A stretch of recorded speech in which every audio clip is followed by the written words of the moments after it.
This video is part of the course that is GraphQL with Spring Boot. Link for this course is given in the description. Hello and welcome back. So in this course, you are going to learn GraphQL with Spring Boot. So before we jump to Spring Boot application and start using GraphQL, let's first understand what is GraphQL. So here, GraphQL stands for Graph Query Language, and initially it was developed by Facebook.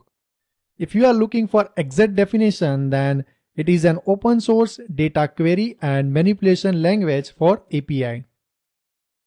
Now, to understand GraphQL, let's take the example of SQL. So we all know SQL, right? Structured query language.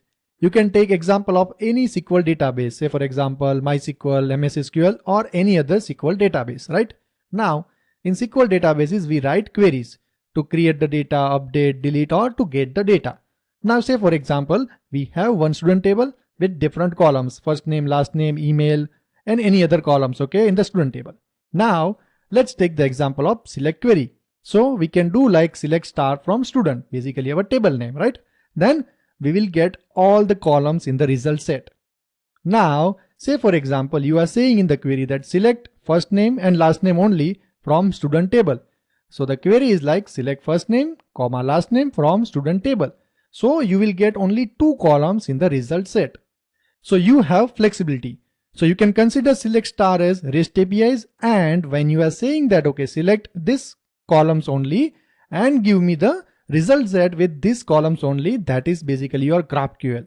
So in REST APIs, you are getting fixed response for the API. Now, in the GraphQL, you have the flexibility that which data you want in the response. If you don't ask for the data in the request itself, then you will not get the data in the response. Okay. So the bottom line is, with GraphQL, you have flexibility that which data you want in the response. Now, you may be thinking that what is difference between REST API and GraphQL, and when we should go for GraphQL. So that we will see in the upcoming lectures. There we will see the difference between REST API and GraphQL, and also we will see that when we need to go for GraphQL and not the REST APIs. Now let's move ahead.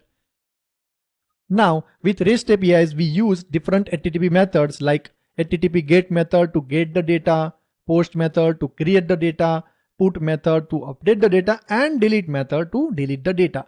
Now in GraphQL, we use query to get the data, basically to fetch the data, okay?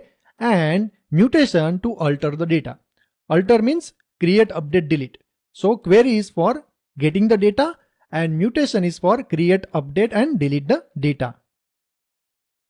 So we all know, right? We can develop REST APIs with any programming language like Java, Python, PHP, Ruby, and many more, right? So in the same way, you can use GraphQL with different programming languages like PHP, Ruby, Python, Java. In this course, you are going to learn GraphQL with Spring Boot.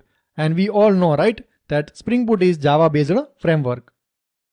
So this is an overview of GraphQL. If you like the video, then please subscribe to the channel, hit the notification bell, like the video, do comment in the comment section, and share with your friends.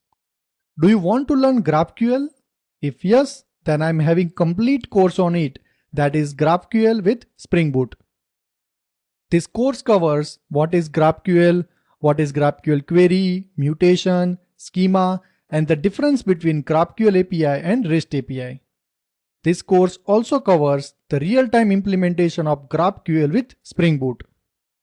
This course also includes how to use Project Lombok with Spring Boot application. So, what are you waiting for? The course link is given in the description. Just click on that link and start your journey of GraphQL with Spring Boot. We'll see you in the another video. Till then, happy learning and happy coding.